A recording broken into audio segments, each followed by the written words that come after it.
이재준 교수님 감사합니다. 포용도시 시대 전문가의 역할에 대해서 뭐 긴 시간이 아니지만 그 시간이 굉장히 금방 지나간 것 같아요. 이론에서부터 실제 경험담 이런 내용들을 많은 내용을 이야기해 주면서도 또 되게 재미있게 들을 수 있었습니다. 한 가지 이제 들으면서 저도 뭐 나중에 기회가 되면 또 질문도 하고 싶은 내용이 있는데, 걱정됐던 게 저는 막걸리를 잘 안 좋아해서 어떡하나 했는데 또 나중에 막걸리가 아니어도 된다. 막걸리를 맛있게 먹는 법을 제가 가르쳤습니다. 예, 예. 그래서 다른 주류도 뭐 여러 가지, 그래서 그것도 포용성이 있구나. 꼭 막걸리가 아니어도 되는구나. 근데 지금 말씀하신 게 막걸리를 맛있게 먹는 것도 배워야 되겠네요. 예. 참 요즘 또 막걸리 유행이잖아요. 그죠? 예. 자, 그래서 이제 또 여기 같이 참여해준 학생분들이 계신데요. 청중분들이 계신데, 일단 질문을 먼저 들어보고, 그 다음에 토론을 이어가도록 하겠습니다. 먼저 질문하실 분. 우리 김도원 박사과정 우리 생 너무 쉬운 질문을 해요. 어려운 질문하면 힘드니까.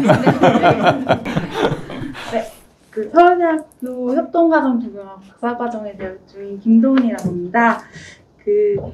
이재준 교수님께서 이전에 진행하셨던 프로젝트에서 마을관리 협동조합 세계소 설립 지원을 하셨다는 것을 봤는데요. 그 과정에서 사실 주민과 함께하는 사업들은 주민들과의 소통이나 이런 것들이 중요한데, 마을관리 협동조합을 설립하는 과정에서 주안점이나 가장 신경 써야 했던 부분이 어떤 것이 있었는지 궁금합니다. 우리가 거창한 화두로 자치화 분권을 논의하는데요. 중앙의 권력을 지방으로 라고 많이 이야기를 합니다. 근데 저는 지방의 권력을 시민한테 주지 않으면 자치화 권력 분권이 이루어지지 않는다라고 생각이 들어요. 근데 시민한테 자치화 분권의 권력이라고 하면 행정 권한과 재정을 주는 거예요. 그런데 시민들한테 훈련되지 않는, 대부분의 사람들이 훈련되지 않았죠. 재원을 주고 권한을 주면 잘 풀어가는 것도 있지만 갈등의 구조가 굉장히 많습니다. 그걸 못 참아내는 분들은 시민 참여를 굉장히 어렵게 생각하거나 무시하거나 회피해요. 근데 그 과정을 조금 겪고 나면 사람들이 우리가 생각하는 이론을 우리보다 전문가보다 더 잘 실천하는 경우를 많이 겪었는데요. 아까 질문하신 마을관리협동조합 혹은 희망둥지, 우리 수원에 그런 이제 집수리, 집짓기 이런 청년들이 만든 협동조합도 있습니다. 등의 여러 가지 협동조합이 있는데, 기치는 마을마다 마을기업 이렇게 해서 그러니까 우리가 물리적인 것만 도시환경을 개선해서는 삶의 질이 궁극적으로 더 나아질 수는 없어요. 플러스 물리적인 것 플러스 경제적인 것, 물론 그 경제적인 속에는 문화복지 등의 여러 가지가 다 포함된다는 개념인데요. 경제를 일으키려면 아까 그런 마을기업이 필요합니다. 교육도 해야 되고요. 우선 마을관리협동조합 혹은 집수리협동조합 등의 여러 가지를 할 때 그 분야의 교육도 필요하지만 갈등이 없을도록 또 이렇게 잘 조정을 해주는 게 역할입니다. 그리고 재원과 권한도 너무 갑자기 주면 큰 문제가 생기니까 점차적으로 유임될 수 있도록 해주는 게 관건이지 않느냐 생각이 듭니다. 예, 감사합니다. 또 다른 질문 들어볼까요? 예, 양지혜 씨. 예. 네, 저는 도시 및 지역계획학과 석사과정 1기 양지혜라고 합니다. 네, 우선 전문가의 역할이랑 포용도시에 대해서 여러 가지 생각해볼 점을 주셨던 강의 너무 잘 들었습니다. 행리단길에 대한 사례를 소개를 해주셨는데요. 제 스스로도 행리단길 근처에 살고 있어서 자주 방문했던 경험이 있어서 너무 반갑게 들었습니다. 되게 독특한 분위기도 있고 걷기가 좋아서 자주 방문자로서는 가고 있는데, 또 한편으로는 도시 공부하는 학생으로서 젠트리피케이션이라는 문제가 생기지 않을지 항상 우려가 됐던 경험이 있습니다.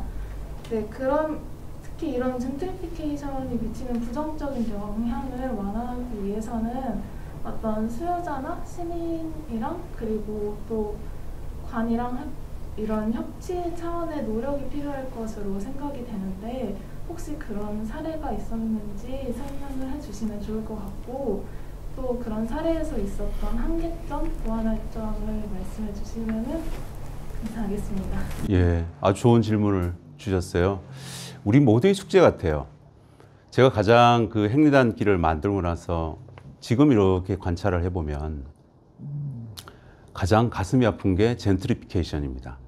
그때 데모를 하고 또 같이 술을 마시고 협조를 하고 같이 으쌰으쌰해서 그 행사를 잘 끌어왔던 그 상인들 90%는 젠트리피케이션, 우리말로 하면 둥지 내몰림이죠.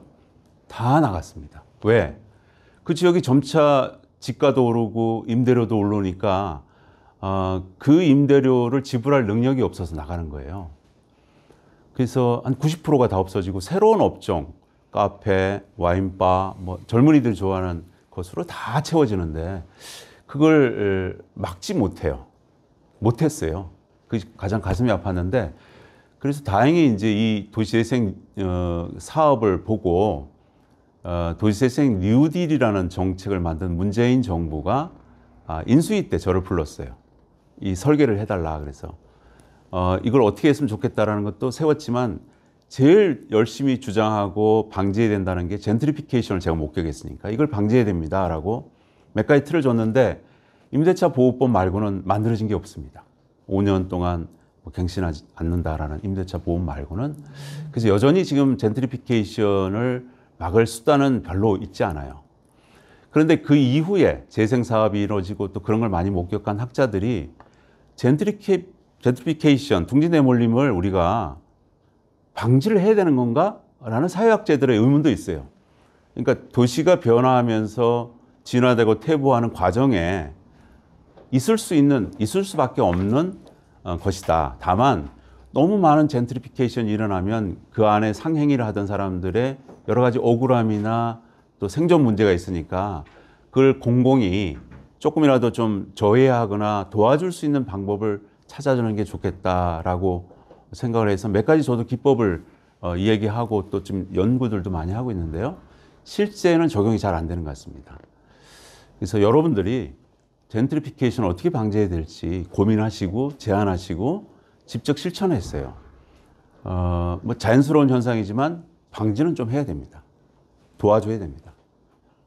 예, 그 지금 말씀해주신 내용이 굉장히 어떻게 보면은 어려운 부분이고 중요한 부분인데 뭐 이재준 교수님 말씀하셨지만 젠트리피케이션이라고 하는 거는 조경이나 도시 설계를 도시계획을 연구하는 사람들 입장에서는 공간의 질을 높이는 거기 때문에 공간의 질이 높아지면 이제 집가가 올라가고 그러면 거기에 또 뭐 적합한 또 그런 뭐 정주 수요가 생기고 이 흐름은 맞는데 문제는 그 공간을 좋게 만드는 사람들이 그 수혜를 얻지 못하고 반대로 그 과정에서 기여하지 않는 사람들이 이익을 찾아가는 그 내용이 문제이기 때문에 그 부분은 참 어려운 문제인 것 같긴 합니다. 근데 아마 조금 더 시간이나 여러 가지 틀에서 보면은 더 생각할 수 있는 방법이 많은데 빠르게 무언가 실천하는 과정에서 또 그렇게 소외되는 게 있지 않을까 생각이 드는데 그 부분은 뭐 제가 행정을 해봤던 경험에서 보면은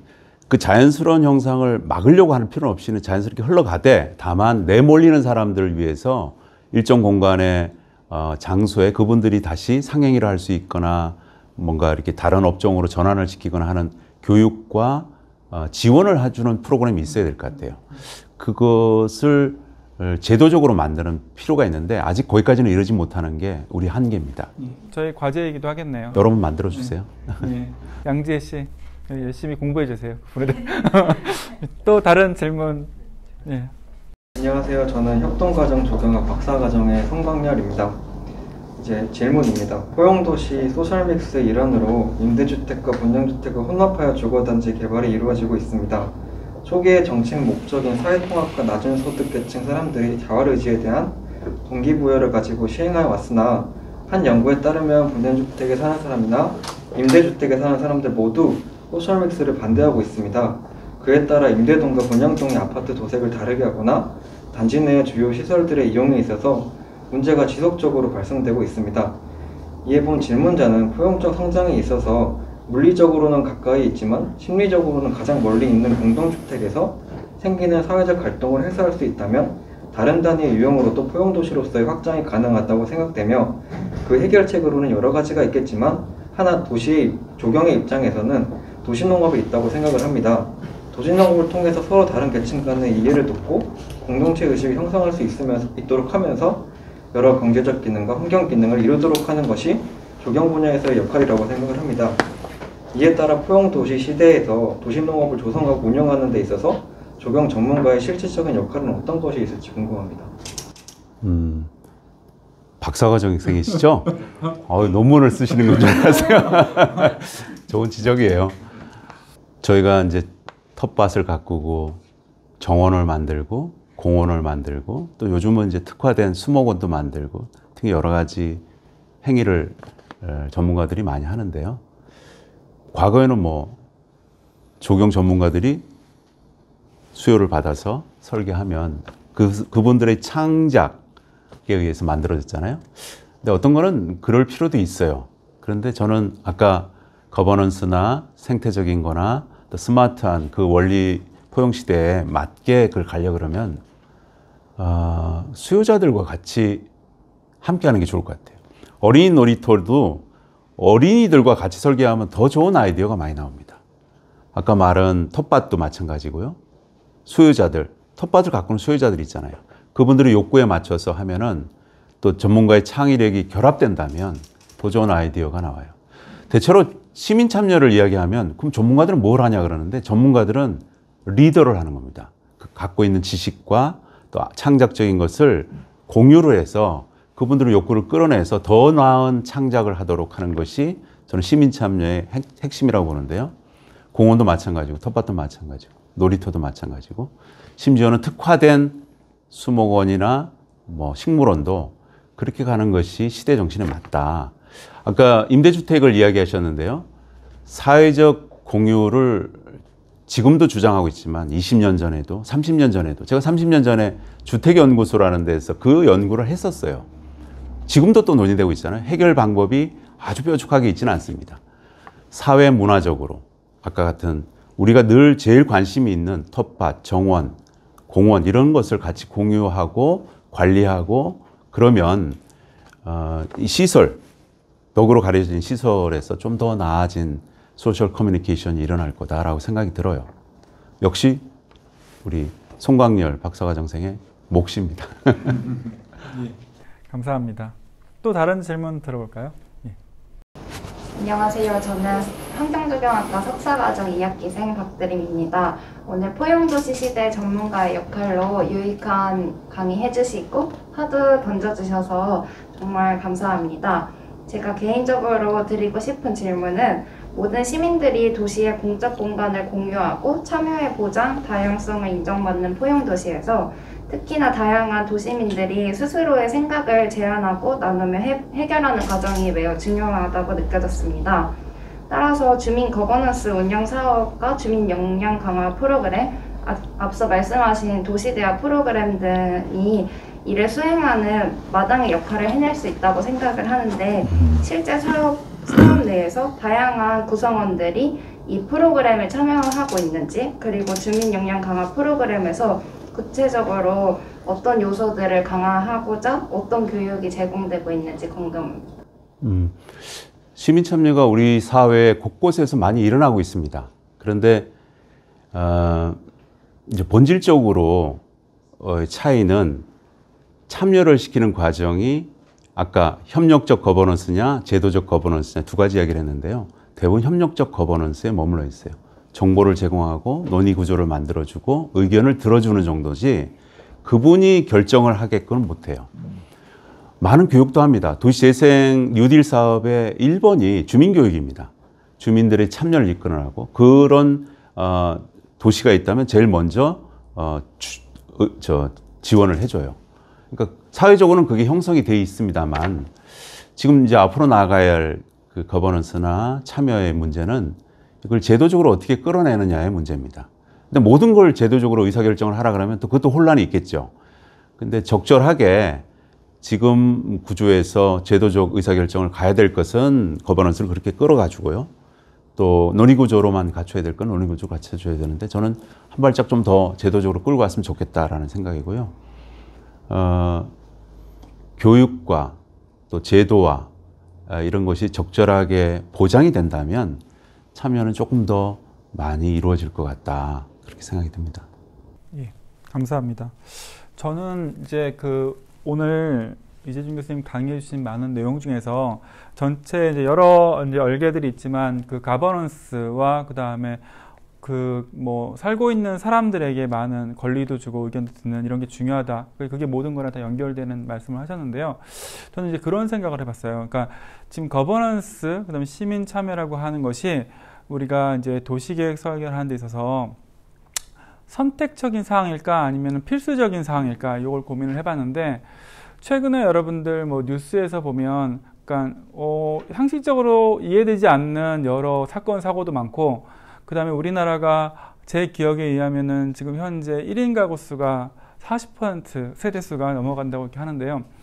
그러면은 결국 사람들이 우리가 굉장히 이제 이기적으로 자기 중심으로 봤을 때도 내가 살아가는 세상이 안전하다고 하는 담보를 얻으려면 결국 나와 같이 고민하는 사람들과 그러니까 직접적인 일 외에 여러 마을에 대해서 아니면 더 큰 지역 공원에 대해서 이야기할 수 있는 그런 찬스들이 많아야지 서로 가치관을 공유할 수 있다고 생각을 하거든요. 근데 가치관을 공유하지 않으면 물리적으로는 내 옆에 사는데 굉장히 다른 가치관이면 그 가치관이 상충됐을 때 갈등이 발생하잖아요. 그러니까 우리 전통사에서는 어떻게 보면은 우리가 의례적으로 말하는 예를 들면 우리 동네 예의, 관습, 예를 들면 안동 같은 데 가면은 경찰관 아저씨도 이렇게 속도 위반 단속 받다가 안에 어르신 보시면 어르신 속도 위반하셨네요.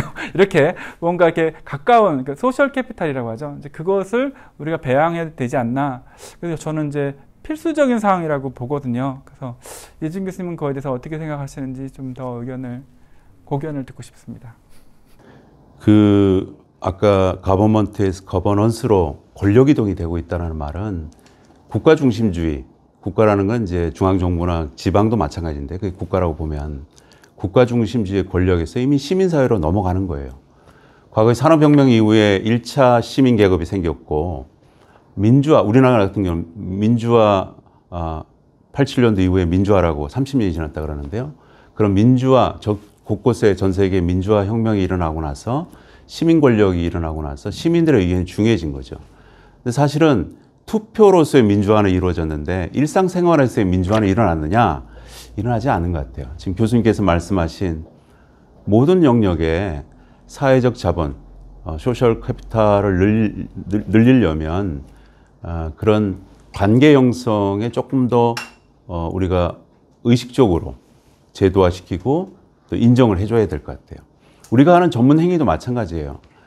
전문가라는 게 뭐냐라고 아까 제가 질문을 던졌을 때 전문가는 전문가와 사기꾼 두 가지로 구별된답니다. 전문가는 많은 지식을 갖고 공부를 했지만 여전히 나는 잘 모르겠다라는 사람은 전문가고요. 나는 너무 많이 알고 있어. 내가 최고야 라고 하는 사람은 사기꾼이랍니다. 여러분이 전문가가 될지 사기꾼이 될지는 선택의 여지인데 나는 아직 여전히 모르겠어 라는 그 모르겠어의 대부분 중에 하나가 수요자의 니드입니다. 욕구를 어떻게 우리가 알고 있느냐. 그냥 책에서 읽을 수가 없어요. 장소와 공간과 시대 상황에 따라 사람들의 니드는 다 달라져요. 그러니까 그걸 제도적으로 좀 인정해 줄 때가 됐지 않았느냐.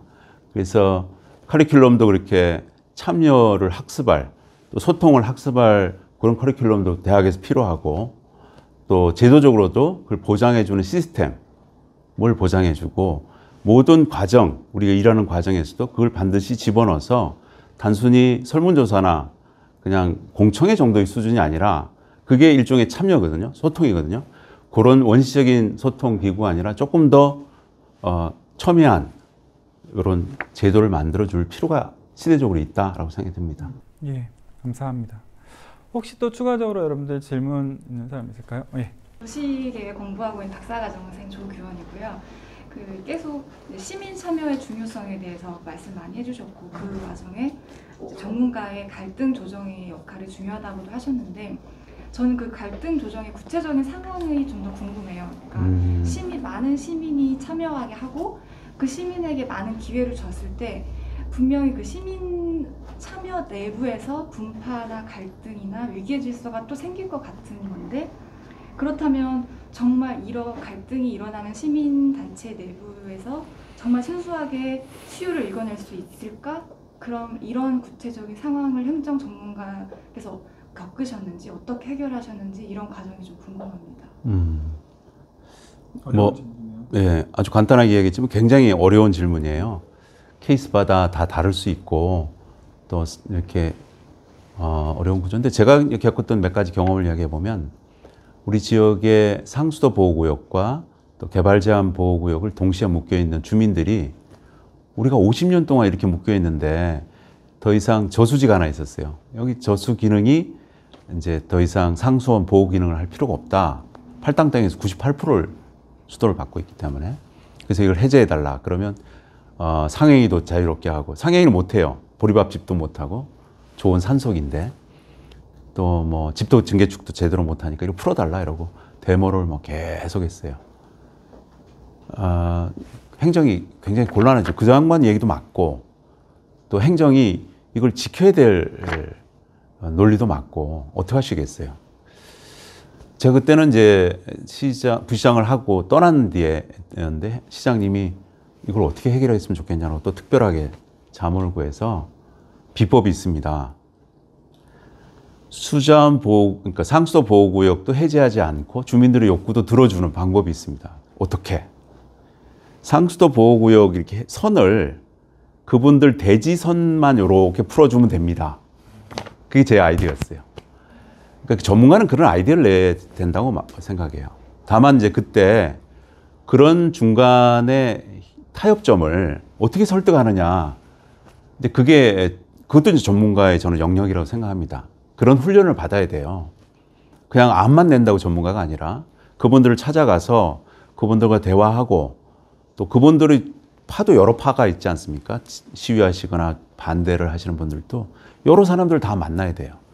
그래서 진솔한 얘기를 일단 하고, 상생할 수 있는, 양자가 상생할 수 있는 길이 이거밖에 없습니다 라는 논리적인 이야기를 하고. 근데 처음에 얘기를 하면 대부분 받지 않아요. 나는 무조건 해제하기를 원한다, 전체를.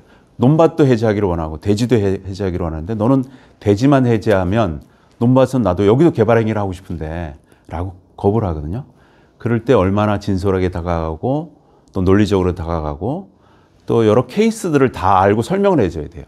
요것만 갖고 이야기하면 안 됩니다. 다른 지역에 어떤 케이스가 있고 외국에 어떤 케이스가 있고, 우리 케이스 스터디 하잖아요. 그걸 왜 하느냐? 그런 거를 설명하려고 그러는 거예요. 설득하려고. 그런 걸 충분히 설득하면 대부분의 사람들은 또 인정해 줍니다. 그리고 조금 더 시간을 가져봅시다. 일단은 대지만 조정하고 또 시간을 가져봅시다 라고 설득을 해서 성공시켰는데요. 그런 과정들이 다 우리 몫이다, 전문가들의 몫이다라고 생각합니다. 예, 감사합니다. 전문가의 몫에 대해서 말씀을 해주셨는데, 제가 생각하는 전문가의, 그 이재준 교수님이 말씀해 주신 내용을 듣고 제가 생각하는 전문가의 모습, 저도 사실 이 부분을 고민을 했어요. 왜냐하면 제가 어쨌든 계획 디자이너가 아니라 계획학을 하고 있기 때문에, 예를 들면 우리가 그림을 잘 그리는 전문 교육을 받은 화가가 그림을 그리면, 제가 보기 차이점은, 그림을 잘 못 그리는 사람은 그리는 순간 이 사람이 뭘 그리는지 알아요. 그죠? 사람의 이제 코를 그리면 사람을 그리는구나. 근데 잘 그리는 사람은 전체 구도에서 시작하기 때문에 그림이 어느 정도 진행돼야지 이 그림을 알죠. 그래서 제가 보기에는 전문가는 방향을 가지고, 아까 이재준 교수님 말씀하신 것처럼 방향을 가지고 있고, 시민들과 같이 이렇게 가는데 내 방향이 이거라고 바로 이렇게 유도하는 게 아니라 시민들의 의견을 들어서 내 방향을 맞다고 하는 방향으로 이끌어가는, 아까 리더라고 하셨는데 그 리딩을 하는 역할을 하는 거고, 그 중간에 자기 생각이 틀리면 그거는 바꿔야 되겠죠. 하지만 그게 A라는 시민이 말한 것 때문에 틀렸다라든가 바로바로 시민과 똑같은 레벨에서 사고하는 사람은 아니라고 생각을 합니다. 지금 아까 말씀하신 것처럼 케이스 스터디에 대한 정보도 가지고 있고, 그리고 이론적인 것도 내가 갖고 있어서, 그러니까 그 중에 하나의 정보 소스로 주민들의 의견을 듣는 이런 것들이, 그것이 전문가의 역할인 것 같은데 제가 생각하는 부분에 맞습니다. 대해서 교수님 말씀이 전적으로 맞는 말씀이고요. 한 가지 또 에피소드를 이야기하면 도시계획을 우리가 법정 도시계획을 항상 수립하게 돼 있습니다. 기본계획과 또 관리계획을 수립하게 되어 있는데 도시계획을 제가 하겠습니다라고 선포를 하고 부시장이 들어가자마자 제도를 만들기 시작했어요. 그랬더니 도시계획학회 회장님이셨던 허재한 교수님이라고 지금도 요즘 자주 만나는데 그분이 될 수 있을까요? 또 우리 고인이 되신 최막중 교수님도 친하게 술도 많이 마셨는데 상의를 드렸어요. 그랬더니 우리 굉장히 복잡한, 다시 도시계획 복잡하잖아요. 이걸 어떻게 시민들이 이해할 수 있을까? 저는 이해할 수 있다고 봅니다. 왜? 전문가가 일단 그림을 하나 그려요. 전체 기본 계획을 해놓죠. 그리고 분절해서 의사결정을 하게 하면 됩니다.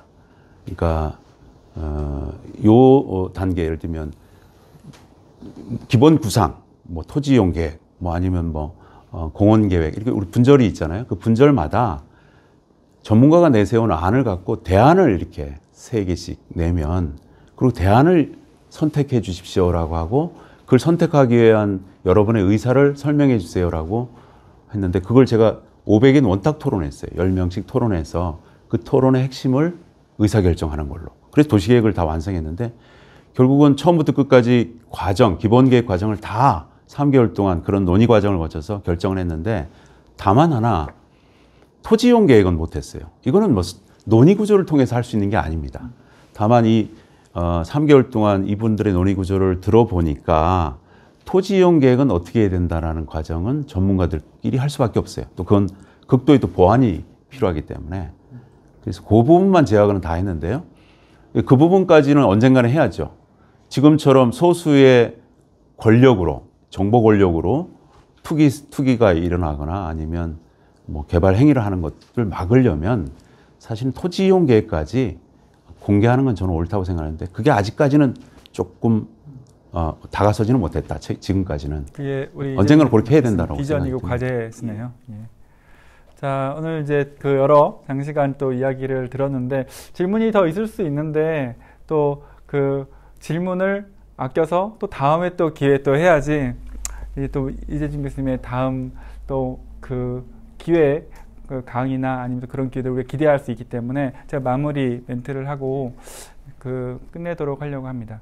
저는 이재준 교수님 아까 사례도 이렇게 말씀해 주셨는데 안 이달고 시장에 그 최근에 활동을 좀 유심히 봤어요. 저는 좀 다른 관점인데 아까 박드림 학생이 이야기한 도시농업을 파리 시안에 굉장히 주도해서 들어와서 전통적으로 우리가 알다시피 도시농업 그다음에 얼라트먼트는 영국이 굉장히 강한 나라였거든요. 근데 지금은 프랑스 파리가 아주 핫스팟이 됐어요. 문화로도 녹여내는데 굉장히 파격적으로 오픈 스페이스, 특히 옥상 공간을 확보하고 그 중에서 제가 숫자를 정확히 기억하고 있는지 모르겠지만 40% 정도 되는 공간을 이제 생산하는 그런 쪽으로 만들어 갔는데 그리고 최근에는 샹젤리제 거리 전체를 차 없는 거리로 만들려고 하는 그 비전도 만들고요. 어떻게 보면 언뜻 파격적인데 저는 우리 이재준 교수님의 이 강연 이야기를 들으면서 한국의 안 이달고와 같은 그런 분이라는 그런 느낌을 더 이렇게 많이 받았어요. 근데 그 차이는 안 이달고 씨는 지금 이제 정책을 직접 집행하는 위치에 있기 때문에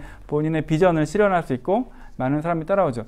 제가 알고 있는 뭐 친구들, 프랑스 그다음에 영국 친구들이 얘기를 하기를 일단은 영국 그 사람들이 좀 부러워하더라고요. 아, 좋은 시장이라고.